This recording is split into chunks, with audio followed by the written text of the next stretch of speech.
ప్రభువును రక్షకుడైన యేసుక్రీస్తు నామములో మీ అందరికీ వందనాలు తెలియజేస్తున్నాను. ప్రభునందు ప్రియ దేవుని బిడ్డారా, అందరూ బాగున్నారా? ఈ సమయంలో యోసేపు జీవితంలో దేవుడు చేసిన అద్భుత కార్యాన్ని మనము కొద్ది నిమిషాలు ధ్యానం చేసుకుందాం. ప్రభువా నీకు వందనాలు, స్తోత్రాలు ప్రభా. ఇదిగోనైనా యోసేపు జీవితంలో ఎటువంటి సంఘటనలు జరిగినాయో నీ లేఖన భాగంలో ప్రభా మాకు అర్థమయ్యే రీతిలో మీరు మాతో మాట్లాడమని యేసు నామములో ప్రార్థిస్తున్నాను తండ్రి, ఆమేన్. ఆదికాండము 39:2. యెహోవా యోసేపునకు తోడై ఉండెను గనుక అతడు వర్ధిల్లుచు తన యజమానుడగు ఆ ఐగుప్తీని ఇంట ఉండెను అనే మాట మనము ఇక్కడ చదువుతూ ఉన్నాం. గమనించండి, యోసేపు జీవితంలో యోసేపు గారు ఎవరో మనందరికీ మరి తెలుసు, కొంతమందికి తెలవకపోవచ్చు. యోసేపు గారు యాకోబు గారి యొక్క 12 మంది సంతానంలో 12 మంది కుమారులలో 11వ వాడు. 12వ వాడు బెన్యామీన్. ఈ 11వ వాడుగా మరి చిన్నవాడుగా ఉన్నటువంటి యోసేపు పట్ల తల్లిదండ్రులు ఎంతో ప్రేమను కనపరిచి తనకు ఒక చక్కని నిలువు టంగి ఒకటి కుట్టించి పైనుంచి కిందకి మరి అది ఒకే మరి కుట్టుగా ఉన్నటువంటి నిలువు టంగి ధరించుకున్న వాడే ఇంటిలో ఎంతో చక్కగా గారభంగా పెరిగినవాడు, ఎంతో ఘనముగా ఎంచబడిన వాడుగా యోసేపు గురించి మనము చూస్తూ ఉన్నాము లేఖన భాగంలో. అయితే మరి ఇక్కడ యోసేపు గారు తన జీవితంలో జరిగిన సంఘటనలో మరి మనం ఆదికాండం 39:2లో యోసేపు ఇక్కడ ఐగుప్తుని ఇంటిలోనికి వెళ్ళినట్లుగా చూస్తున్నాం. ఎలా వెళ్ళగలిగాడు యోసేపు? తన ఇంటిలో నుంచి ఆ యొక్క మరి యాకోబు తన యొక్క కుటుంబంలో నుంచి ఐగుప్తులోనికి ఆయన ఆ యొక్క మరి పొతీఫరు అనేటువంటి ఆ సైన్యాధిపతి ఇంట్లోనికి ఎలా వెళ్ళగాడు అని ఆలోచన చేస్తే చాలా విషయాలు ఉన్నాయి. కానీ ఒక్క మాట మీకు గుర్తు చేస్తాను. అన్యాయంగా తన అన్నల చేతే ఆయన మరి కొట్టబడిన వాడై, మొత్తబడిన వాడై, గుంతలోనికి నెట్టబడిన వాడై, అన్యాయంగా మరి అన్నలు ఆయనను గుంతలో పారవేస్తే ఆ గుంతలో నుంచి మరలా ఆయనను తీసి ఇష్మాయేలీయులకు అమ్మడం జరిగితే అక్కడి నుంచి ఆయన ఐగుప్తు యొక్క ఆ యొక్క మార్కెట్లోనికి తేబడి మార్కెట్లో ఒక బానిసగా అమ్మబడ్డప్పుడు పొతీఫరు ఆయనను కొనుక్కున్నట్లుగా ఒక బానిసగా ఆయన ఖరీదుకు కొనుక్కుని తన ఇంటిలో ఒక దాసుడిగా తన పనిలోకి పెట్టుకోవడానికి తీసుకెళ్ళినట్లుగా చరిత్ర మనకి తెలియచేస్తూ ఉంది. కాబట్టి అదంతా మనం చదివే మరి ఇక్కడ సమయం లేదు. కాబట్టి ఆదికాండంలో మరి మీరు ఆ యొక్క 39వ అధ్యాయం అంతా చదివితే, ఆ యొక్క 40వ అధ్యాయం చదివితే, దానికి ముందు అధ్యాయాలు చదివితే యోసేపు యొక్క చరిత్ర అంతా మనకు అర్థమవుతుంది. ఇక్కడ మరి ఆదికాండం 39:2లో యెహోవా యోసేపునకు తోడై ఉండినని చూస్తున్నాం. అంటే కష్టకాలంలో ఉన్నాడు, దిక్కులేనివాడిగా ఉన్నాడు, ఒంటరిగా ఉన్నాడు, దేశంలో ఉన్నాడు, అన్నయ్యల చేత మరి అమ్మబడిన వాడుగా ఉన్నాడు.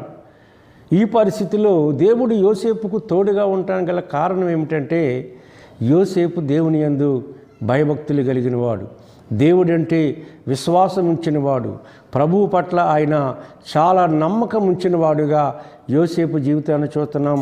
మరి ఆయన చిన్నతనంలోనే బాలుడిగా ఉన్నప్పుడే అమ్మబడినటువంటి యోసేపు ఆయన మరి దేవుని బిడ్డలారా 14 సంవత్సరాలు మరి ఆయన ఆ యొక్క మరి వయసులో సంవత్సరాలు దాస్యపు జీవితాన్ని అనుభవించినట్లుగా మనం చూస్తున్నాం.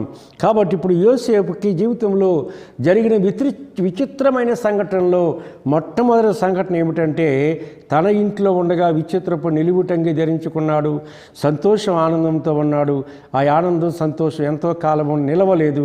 తిరిగి మళ్ళా ఆయన ఆ యొక్క యోసేపు గారు ఐగుప్తుని ఇంటిలోనికి వెళ్ళినప్పుడు ఆయనకి వేయబడింది అక్కడ దాసుని వస్త్రం. ఘనమైన వస్త్రంలో నుంచి యోసేపు దాసుని వస్త్రము ధరించుకోవలసి వచ్చిందని వాక్య భాగంలో మనం చూస్తూ ఉన్నాం. అది ఆదికాండం 39వ అధ్యాయము 4వ వచనం నుంచి చదివితే మనకు అర్థమవుతుంది. యోసేపు మీద అతనికి కటాక్షము కలిగిన గనుక అతని యొద్ద పరిచర్య చేయువాడాయను, మరియు అతడు తన ఇంటి మీద విచారణకర్తగా అతను నియమించి తనకు కలిగినదంతయు అతని చేతికి అప్పగించెను. అతడు తన ఇంటి మీదను తనకు కలిగినదంతటి మీదను అతని విచారణకర్తగా నియమించిన కాలము మొదలుకొని యెహోవా యోసేపు నిమిత్తము ఆ ఐగుప్తీని ఇంటిని ఆశీర్వదించెను అనే మాట చూస్తున్నాం. దీని అర్థం చేసుకోగలిగితే దేవుని బిడ్డలారా, యోసేపు భయభక్తులు కలిగిన వాడుగా ఆ ఐగుప్తుడి అనేటువంటి పొతీఫర్ అనేటువంటి పోలీసు కమిషనర్గా ఈనాడు ఎంచబడుతున్నటువంటి ఉన్నతమైన స్థితిలో ఉన్నటువంటి పదవిని ఆనాడు సైన్యాధిపతిగా ఉన్నటువంటి పొతీఫర్ ఇంటిలో యోసేపు ఒక దాసునిగా మరి దాసుని వస్త్రము ధరించుకుని ఉన్నాడు. కానీ ఎంతో నమ్మకం కలిగి ఉన్నందున, ఎంతో నమ్మకంతో ఆయన జీవించినట్టున దేవుని బిడ్డలారా, యోసేపు పట్ల దేవుడు తన కృపను చూపినట్లుగా మనం వాక్యంలో చూస్తూ ఉన్నాం. కాబట్టి విచిత్రమైన తన జీవితంలో మరి రెండవదిగా ఆయన విచిత్రమైనటువంటి దాసుని వస్త్రాన్ని ధరించుకోవలసి వచ్చింది.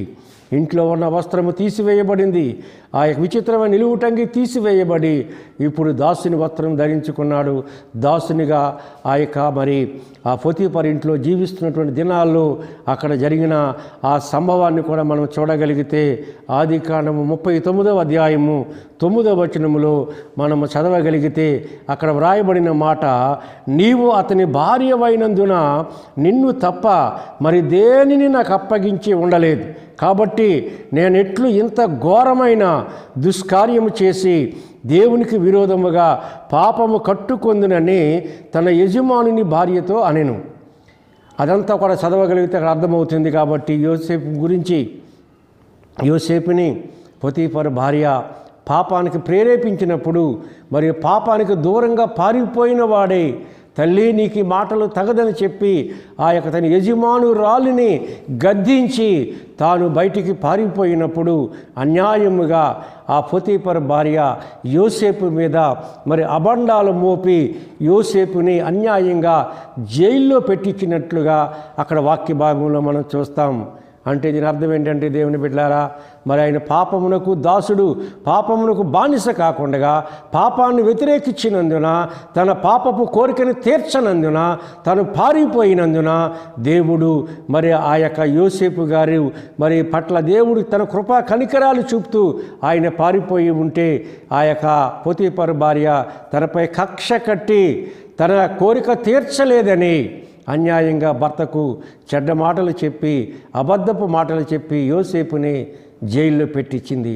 ఇప్పుడు యోసేపు గారు ధరించిన మూడవ విచిత్రమైనటువంటి వస్త్రం ఏమిటంటే ఖైదీ వస్త్రం. ఇంటిలో ఉన్న ఆ విచిత్రపు ఘనమైన వస్త్రము తొలగిపోయింది. ఆ యొక్క మరి పొతీఫర్ ఇంట్లో ఆయన ధరించుకున్న దాసుని వస్త్రము తొలగించబడింది. ఇప్పుడు జైల్లోనికి వెళ్ళాడు. ఐగుప్తు యొక్క చెరసాలలో ఇప్పుడు ఆ యొక్క ఖైదీల మధ్యలో యోసేపు గారికి ఆ యొక్క ఖైదీ వస్త్రము ధరించుకోవాల్సి వచ్చింది. బిడ్లారా, ఒక ఖైదీగా, ఒక నేరస్తుడిగా ఉన్నాడు. ఎంతో దుఃఖపడుతూ ఉన్నాడు. నేను ఏ తప్పు చేయలేదు కదా తండ్రి, నేను ఏ పాపము చేయలేదు కదా, ఎందుకు నాకు శిక్ష పడిందని ఆయన ఎంతో వేదనతో జైల్లో ఉన్నప్పుడు దేవుడు యోసేపును మర్చిపోలేదు. యోసేపునకు తోడై ఉండిన మాట చూస్తున్నాం. పొతీఫర్ ఇంట్లో యోసేపుకు దేవుడు తోడుగా ఉన్నాడు.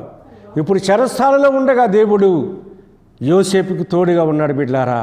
కాబట్టి అద్భుతకరంగా ఆ చెరసాలలో నుంచి, ఆ జైల్లో నుంచి యోసేపు బయటికి రావడం జరుగుతుంది. ఆ విషయాలు అర్థం అవ్వాలంటే మన 39వ అధ్యాయం అంతా మీరు చదువుకుంటే అక్కడ ఆ విషయాలన్నీ మనకు అర్థమవుతాయి. కాబట్టి ఇప్పుడు యోసేపు ఆ యొక్క జైల్లో నుంచి బయటకు విడిపించబడ్డాడు. ఎందుకంటే ఆ కాలంలో ఆ దేశాన్ని పరిపాలన చేసి ఫరో రాజుకొచ్చిన కళ భావము తెలియచేయడానికి యోసేపు మరి ఆ యొక్క రాజుగారి యొక్క ఆస్థానంలో తేబడ్డప్పుడు ఆ యొక్క ఫరో యొక్క కళను యోసేపు తెలియచేసినందున దేవుని బిడ్డలారా, మరి ఆ యొక్క కళ భావం కూడా మనకు తెలుసు కదా. 7 సంవత్సరాలు అధికమైనటువంటి ఆహారము, 7 సంవత్సరాలు కరువు కాలము.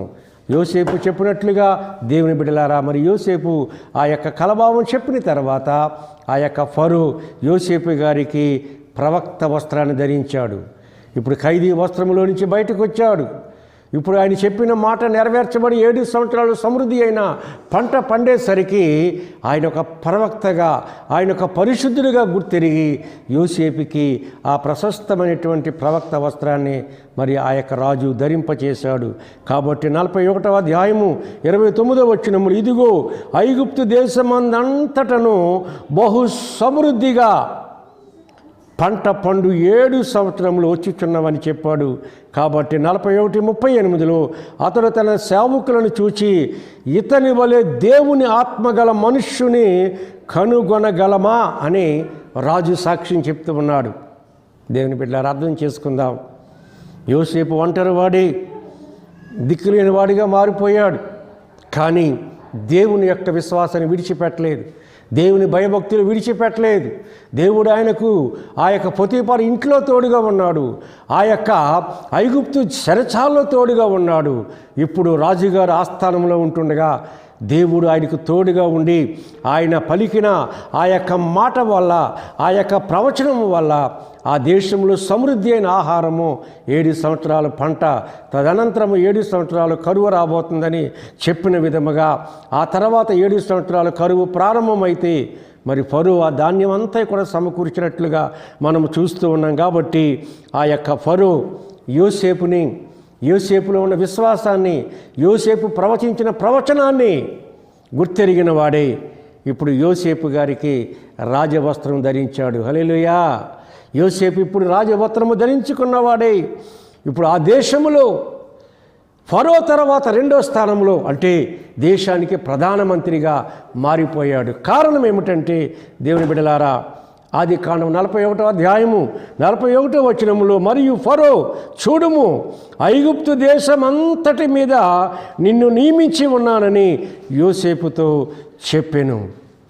కాబట్టి నీవు దీనదశలో ఉండొచ్చు, కష్టకాలంలో ఉండొచ్చు, వేదనతో ఉండొచ్చు, దిక్కులేని వారిగా పడి ఉండొచ్చు, ఎవరు ఆదరణ లేకుండా ఉండవచ్చు. ప్రభువుని కలిగి నీవు ఉంటే, ప్రభు విశ్వాసంలో నీవు ఉంటే, ఆనాడు యోసేపుకు తోడుగా ఉన్న దేవుడే ఈనాడు నీకు తోడుగా ఉండే దేవుడు ఆయనే ప్రభువు అయిన యేసుక్రీస్తు. కాబట్టి యోసేపు జీవితాన్ని మనం అర్థం చేసుకోవాలంటే ఈ కొద్ది మాటలు కాదు బిడ్డలారా, బైబిల్ గ్రంథాన్ని మీరు చదవండి.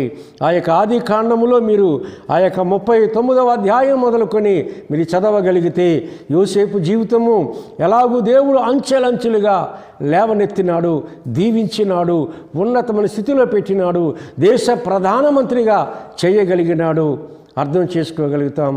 కాబట్టి సహోదరి సహోదరుడా, నువ్వు ఎక్కడున్నావో నాకైతే తెలియదు, కానీ ప్రభువుని కలిగి ఉండు, ప్రభు జీవితంలో ఉండు, ఆయన దయకు పాత్రులుగా ఉండగలిగితే ఒక రోజున దీన దశలోనున్న వారిని దేవుడు లేవనెత్తే దేవుడిగా నిన్ను నీ కుటుంబాన్ని లేవనెత్తి తన మహదైశ్వర్యములు తన కృపలో దీవించగలిగే సమర్థుడు ప్రభు అయిన యేసుక్రీస్తు వారు మీకు తోడుగా ఉండునుగాక. ఆమేన్, ఆమేన్.